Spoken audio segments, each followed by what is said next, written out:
السلام عليكم، ازيكم يا حلوين؟ وحشتوني جدا جدا من امبارح. يا جماعه، انا عملت الفيديو بتاع الفيتامينات، فيتامينات الشعر والبشره والاظافر والجلد كله. ليه ما دخلتوش شفتوه؟ بعد اذنكم اشتركوا في القناه وروحوا شوفوه. انا قلبه كل العلب على ظهرها، مش عارفه بقى ده ظهرها ولا وشها، عشان ما تشوفوش الاسماء وما تدخلوش الفيديو. الفيديو يا جماعه تستفيدوا منه جدا جدا جدا. طبعا هو ليميتلس، بس اللي هو ايه اللي نسيت اصلا اقوله في الفيديو، وهو برده واضح هنا اسمه يعني معروف. روحوا شوفوا الفيديو يا جماعه.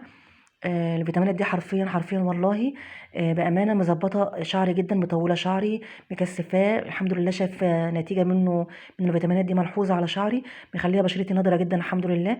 اللي كمان أكتر حاجة بقى الفيتامينات دي مأثّرة فيها غريبة جدًا، الضوافر. ضوافري بتطول بشكل مُبالغ فيه بجد.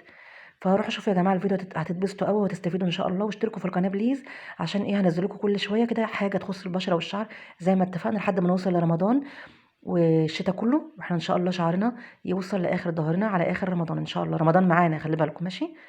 يلا يا حلوين، مع الف سلامه.